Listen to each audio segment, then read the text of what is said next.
Oke, selamat pagi, salam sejahtera bagi kita semua. Apa kabar? Diharapkan kalian semua dalam kondisi sehat-sehat dan diberkati oleh Tuhan. Dan kita akan lanjutkan ya materi kita, mata pelajaran PPKN. Saya akan share dulu untuk pelajaran kita pada pertemuan hari ini. Ya, kita akan bahas tentang kemerdekaan beragama.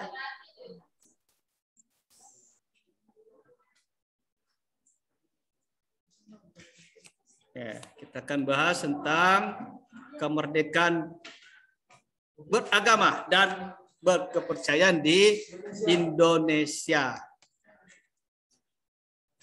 Nah, masyarakat Indonesia merupakan masyarakat yang beragama. Jadi negara kita adalah negara yang beragama.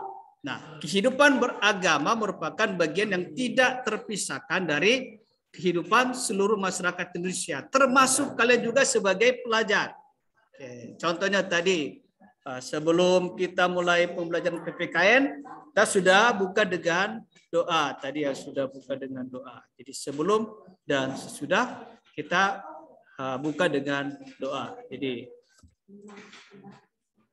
nah di negara kita ada 6 agama, yaitu agama Islam, ibadahnya di masjid, Kristen dan Katolik ibadahnya di gereja. Baru agama Hindu di pura. Hindu di pura, agama Buddha di wihara. Gak apa-apa. Baru yang satu yang baru Konghucu, tempat ibadahnya di kelenteng. Jadi ada 6 agama yang ada di negara kita. Nah, apa yang kalian pikirkan setelah melihat gambar yang di samping ini? Jadi ada muncul ya apa yang kalian pikir tentang ini gambar yang ada di samping, ini gambar tempat-tempat ibadah ya.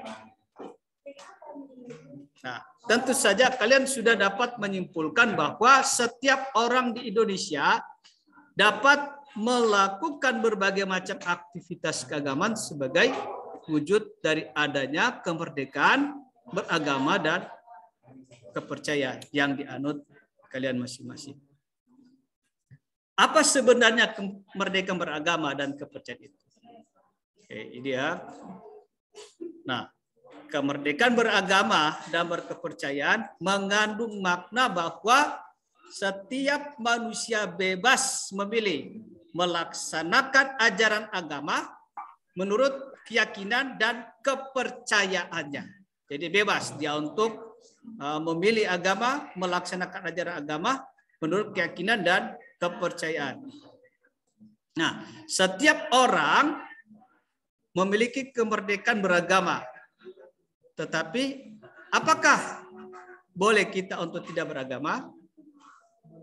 Setiap orang kan memiliki kemerdekaan beragama. Tapi apakah kita ya boleh tidak beragama? Hah? Ya. Masih kalian sudah jawaban ya? Tentunya tidak. Ya, tentu saja tidak boleh. Jadi kita hidup di Indonesia, kita semua harus beragama. Silakan pilih, ada 6 agama yang diakui di negara kita. Nah, sekarang kemerdekaan beragama itu apa? Ya, kemerdekaan beragama itu tidak dimaknai sebagai kebebasan untuk tidak beragama atau bebas untuk tidak beriman kepada Tuhan Yang Maha Esa. Jadi orang kemerdekaan beragama bukan berarti orang tidak boleh beragama atau tidak beriman kepada Tuhan Yang Maha Esa. Bukan seperti ya yang dikatakan kemerdekaan beragama. Atau bukan pula dimaknai sebagai kebebasan untuk menarik orang yang telah beragama atau mengubah agama yang telah dianut seseorang. Itu kemerdekaan beragama. Jadi bukan dimaknai sebagai untuk menarik orang yang sudah beragama. Ya, dia akan memilih sendiri sesuai dengan apa yang dia kini. Kalau dia pun sudah memilih, jangan kita paksa atau jangan kita teror. Karena begini, kada begitu, dia hak itu. Dia hak yang telah memilih untuk memilih agama yang menurut dia yang paling ya paling baik yang dianut oleh seseorang. Yang ketiga, kemerdekaan beragama itu tidak diartikan sebagai kebebasan untuk beribadah yang tidak sesuai dengan tuntutan dan ajaran agama masing-masing. Ya. Nah, baru yang keempat, kemerdekaan beragama itu tidak diperbolehkan menista agama dengan melakukan peribadatan yang menyimpang dari ajaran agama yang dianutnya. Jangan menista agama atau melakukan tindakan-tindakan yang menyimpang dari ajaran agama yang dianutnya. Itu ya. Nah, kemerdekaan beragama dan kepercayaan di Indonesia dijamin oleh Undang-Undang Dasar Negara Republik Indonesia tahun 1945 dalam pasal 28E ayat 1 dan 2 sebagai berikut. Ini ya yang tercantum dalam Undang-Undang di negara kita pasal 28E, yaitu yang ayat 1, setiap orang bebas memeluk agama dan beribadah menurut agamanya, memilih pendidikan dan pengajaran, memilih pekerjaan, memilih kewarganegaraan, memilih tempat tinggal di wilayah negara dan meninggalkannya, serta berhak kembali. Itu ayat 1. Ayat 2, setiap orang berhak atas kebebasan meyakini kepercayaan, menyatakan pikiran dan sikap sesuai dengan hati nuraninya. Nah, itu ya 2 ayat ya yang dalam pasal 28E menyatakan bahwa negara kita ini menjamin warga negaranya untuk bebas memeluk agama dan beribadah sesuai dengan agamanya dan keyakinannya yang ada di Indonesia. Ada kebebasan. Nah, ada lanjut di pasal 29 Undang-Undang Dasar Negara Republik Indonesia ayat 2. Dikatakan begini di ayat 2, negara menjamin kemerdekaan tiap-tiap penduduk untuk memeluk agamanya masing-masing dan untuk beribadah menurut agamanya dan kepercayaannya itu. Jadi negara menjamin warga negara Indonesia, menjamin penduduk yang ada di Indonesia untuk memeluk agama masing-masing, beribadah sesuai dengan apa? Sesuai dengan kepercayaannya. Ya, ini ada jaminan dari negara. Nah, dari 2 pasal tadi ya, undang-undang tadi, bahwa di Indonesia telah dijamin adanya persamaan hak bagi setiap warga negara untuk menentukan dan menetapkan pilihan agama yang ia anut, menunaikan ibadah serta segala kegiatan yang berhubungan dengan agama dan kepercayaan masing-masing. Agama Islam, oke, dia beribadah sesuai agamanya. Agama Kristen, Katolik, silakan. Agama Hindu, Buddha, Konghucu, silakan. Karena negara menjamin. Jadi ada persamaan hak bagi setiap warga negara untuk menentukan pilihan saya agama ini. Ibadah seperti ini dan seterusnya. Jadi ada kebebasan, ada kemerdekaan yang negara berikan bagi kita untuk memilih agama kepercayaan kita sesuai dengan ya ada yang dalam hati nurani kita masing-masing.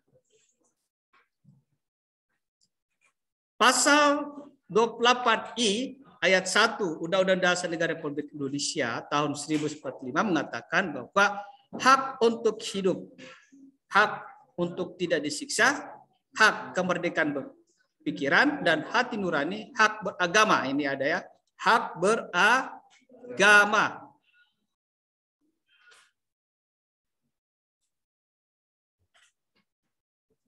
Oke, ini hak beragama dalam pasal 28I ayat 1, hak beragama, hak untuk tidak diperbudak, hak untuk diakui sebagai pribadi di hadapan hukum, dan hak untuk tidak dituntut atas dasar hukum yang berlaku surut adalah hak asasi manusia yang tidak dapat dikurangi dalam keadaan apapun. Jadi dalam pasal ini juga sudah diberikan hak kita beragama. Silakan kalian memilih agama. Nah, untuk mewujudkan ketentuan tersebut diperlukan hal-hal sebagai berikut.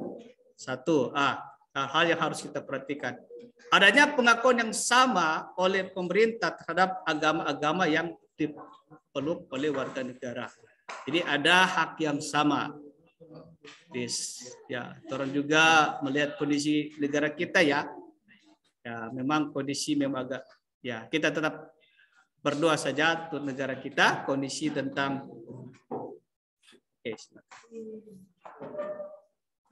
jadi ada pengakuan yang sama, jadi ada pengakuan sama oleh pemerintah terhadap agama-agama yang dipeluk oleh warga negara. Jadi ada 6 agama yang ada di negara kita, ada pengakuan yang sama.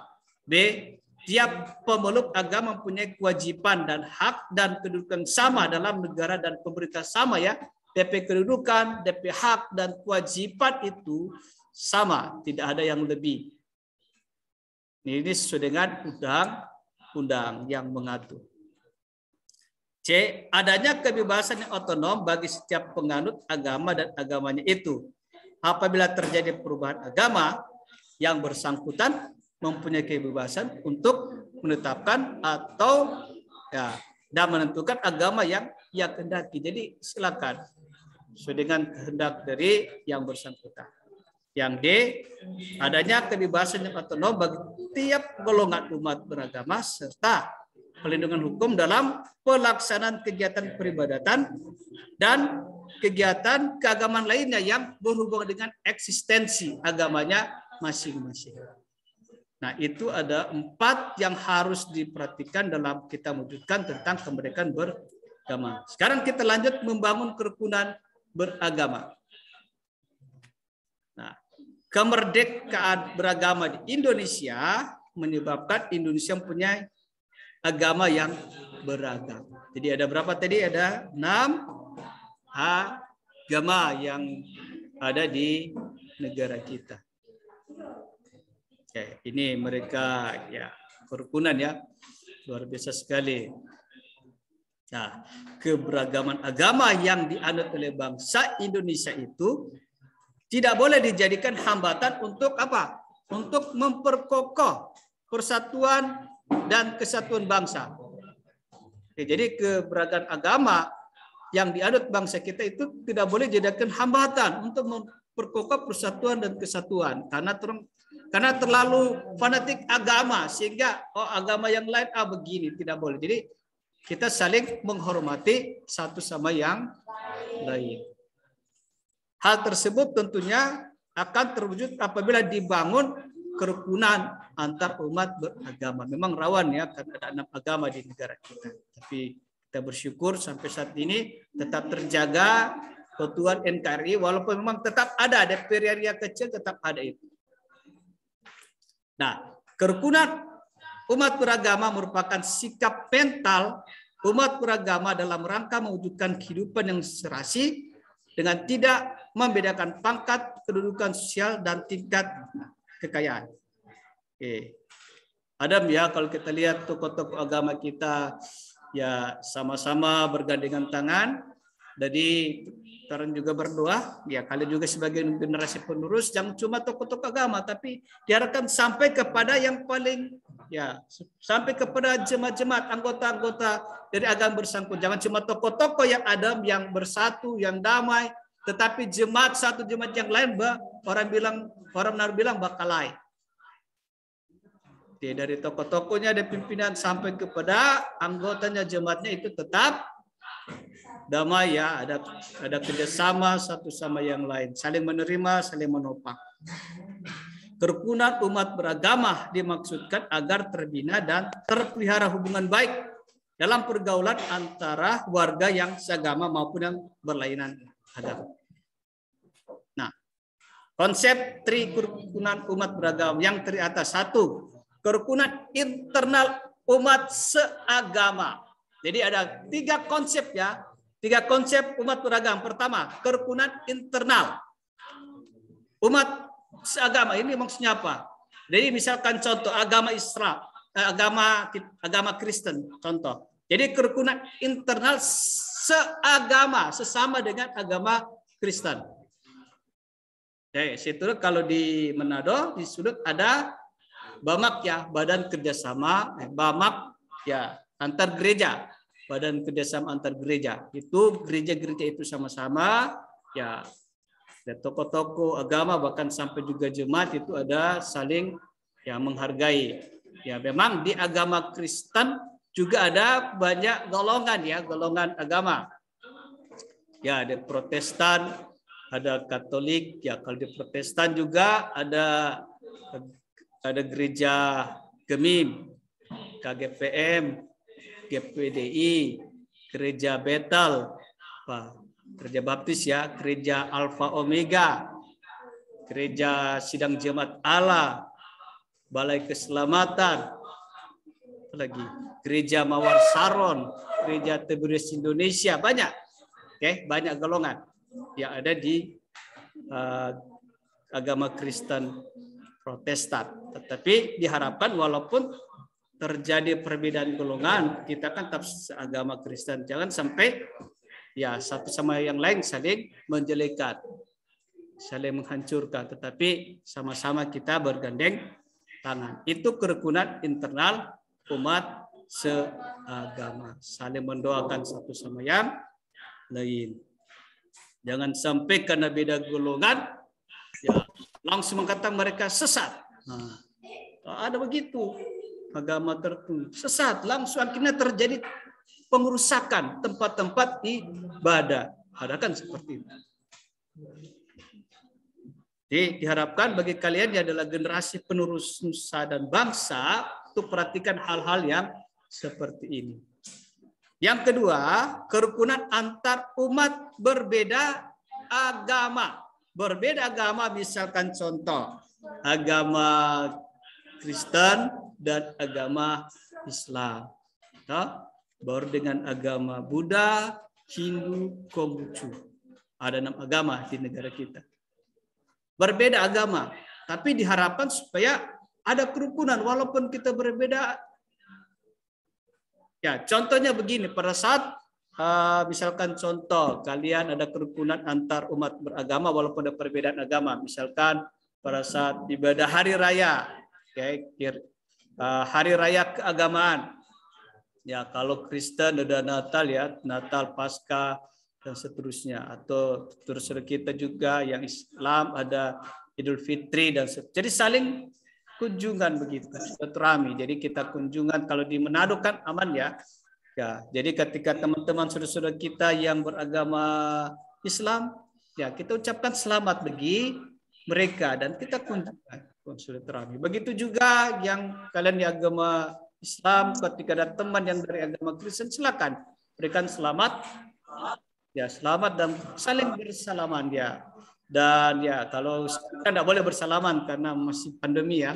Ucapan selamat dan kunjungan silaturahmi ataupun dengan agama Hindu, Buddha, Konghucu yang merayakan hari-hari keagamaan mereka, silakan. Itu kerukunan antar umat beda agama. Yang ketiga, kerukunan antar umat beragama dengan pemerintah. Jadi kita harus ada kerukunan dengan pemerintah. Jadi pemerintah yang mengatur. Jadi ada aturan-aturan yang ditetapkan oleh pemerintah. Ya, kita sebagai warga negara yang baik harus menghormati pemerintah ya. Jadi pemerintah kan atur sekian-sekian. Jadi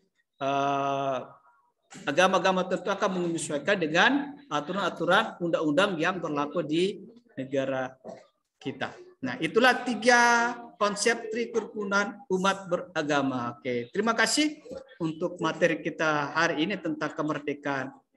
Sudah selesai. Dan saya berharap materi ini bisa bermanfaat bagi kalian semua supaya mulai sejak saat ini ada kalian nilai toleransi itu tetap harus ada.